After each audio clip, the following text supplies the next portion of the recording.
ក្មេងដេកឲ្យគោភាសាថាណែមនាងណែសរេសរងពោតក្រោយផ្ទះក្បែរធុងមាន់ហ្នឹងទៅទុករៀងតិចទៀតហ្នឹងឯងគេទៅចាស់មិនបានហូបឯហូបមិនឆ្ងាញ់ទេឯងទៅកាច់ទៅថាស្ងោឲ្យបងឲ្យក្មួយអីហូបទៅឥឡូវគេទាញកត្រកសរេសរងតម្រង់ទៅចកាពោតម៉ែក្មេងចាទៅថាកាច់យកវាយកមកស្ងោអញ្ចឹងថាកាច់មើលមួយទៅធុងរៀងនៅថ្មីអាណាទេក៏ថាមិនតាន់ដូចជាសូវចាស់ឲ្យប្រមាណទេឲ្យប្រាប់ម៉ែក្មេងថាម៉ែអើយមិនតាន់ទៅចាស់ផងម៉ែខ្ញុំកាច់ហើយទេវាមានអាចាស់ខ្លាខ្ចីខ្លាឯងកាច់ទៅអាណាចាស់ចាស់កាច់យកមកអាណាខ្ចីខ្ចីទុកវាដើមសិនទៅតែឥឡូវឆ្នាំហ្នឹងទេណែបានពោតស្ងោហូបឲ្យរដងពូនអើយពោតទិញពូជមិនដែរថាឆ្ងាញ់យ៉ាងណាទេទិញមកឲ្យទុកទុំឲ្យមាន់ស៊ីចាមនុស្សនឹងដែរបានស៊ីទេតែឆ្នាំហ្នឹងនេះមើលឃើញតែពោតនឹងរៀងធំល្អអញ្ចឹងណាឥឡូវសរេសរងចាកថាដាក់ឯងកន្លះកត្រកយកស្ងោហូបសិនអញ្ចឹង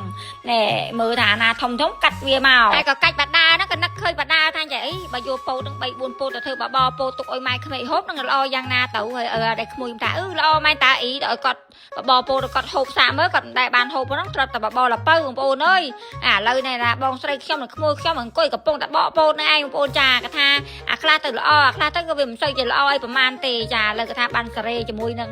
តែគាត់សកូចាយកពីខ្មែរមកណអញ្ចឹងហើយក៏ត្រាំចាត្រាំកន្លះចានទៅនឹកឃើញតែបបរស្ករចាបង្អែមបែបខ្មែរក៏នឹកឃើញឲ្យក្មេងខ្ញុំខ្ញោចបងប្អូនអើយគាត់ចូលចិត្តថាមកពីធ្វើការបើថាឃើញយើងបបរអញ្ចឹងគាត់មកគាត់ហត់គ្រូក៏ខ្ញុំធ្វើអត់សូវផ្អែមទេផ្អែមឡំទេព្រោះអីនៅប្រទេសចិនគេអត់ចូលចិត្តផ្អែមទេអញ្ចឹងហើយក៏ឲ្យក្មេងខ្ញុំនៅអីនឹងគាត់សប្បាយចិត្តហូបយ៉ាងណាទេនេះគាត់ដេកពេទ្យទៅបងប្អូនអើយទៅវះកាត់ហ៎ចាហើយក៏មិនតាន់បានទៅមើលគាត់ឲ្យមើលស្អែកបានទៅមើលគាត់អញ្ចឹងគាត់ដេកនៅពេទ្យ4ថ្ងៃហើយបងប្អូនអើយអាណិតគាត់ថាខ្ញុំពិបាកចិត្តថ្ងៃមុនថតចប់គាត់ហ្នឹងបងប្អូនខមមិនដែរថាឃើញមុខឲ្យក្មេងខ្ញុំអត់ស្រស់មុខស្អុយគាត់ឈឺបងប្អូនគាត់ឈឺហ៎ឥឡូវនៅពេទ្យម្នាក់ឯងហ្នឹងដេក3 4យប់ទៅម្នាក់ឯងហ្នឹងហើយចាំមើលស្អែកបានទៅមើលគាត់ពួកអីស្អែកគេវះកាត់អញ្ចឹងណាឥឡូវគាត់នៅដើរបានអីបានអញ្ចឹងគាត់ថាមិនបាច់ខ្ញុំទៅទេកុំឲ្យអត់មានអ្នកមើលកូនហើយប្តីគាត់ធ្វើការធ្វើអីអញ្ចឹងណ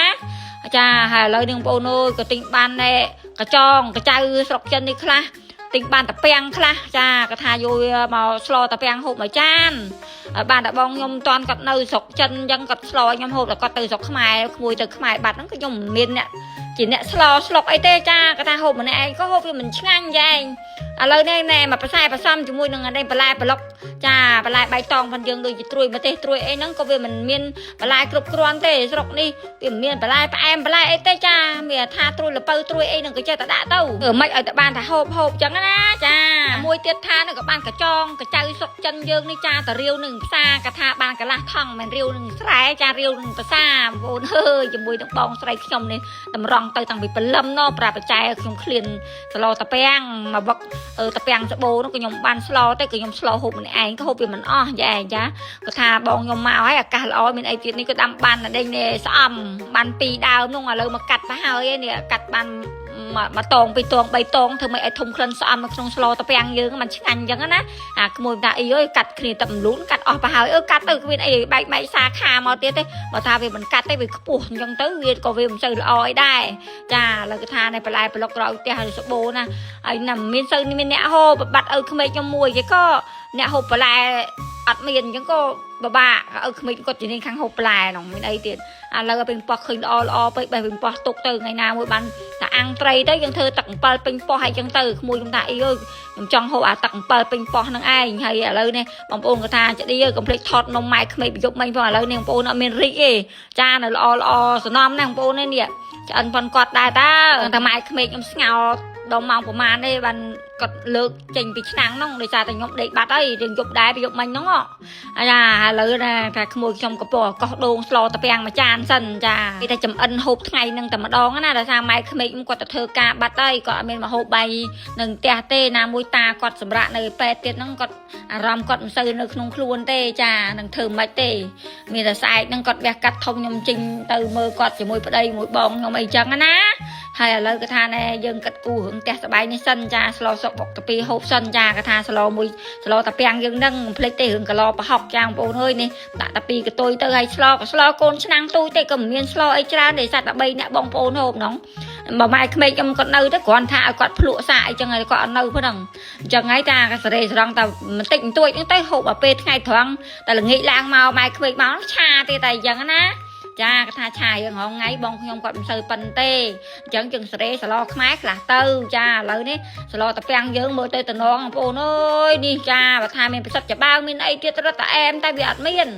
ចាអញក៏មានប៉ុណ្ណាគឺយើងស្លោប៉ុណ្ណឹងទៅចាតម្រូវឲ្យយើងទៅហូបតែ3នាក់ក៏មានបានច្រើនអីទេចាមានលឹកម្ទេសលឹកអដេញណែត្រួយលពៅចានេះចាតែមួយតាពាំង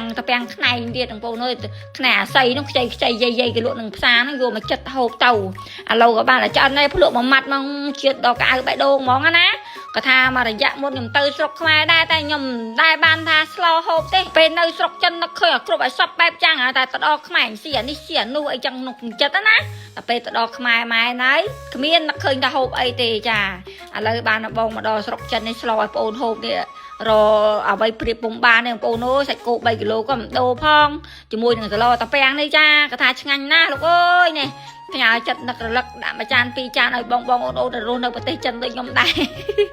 គាត់អត់បានហូបហ្នឹងណាបងប្អូនខ្លះគាត់មានគ្នាគាត់ហូបទៅ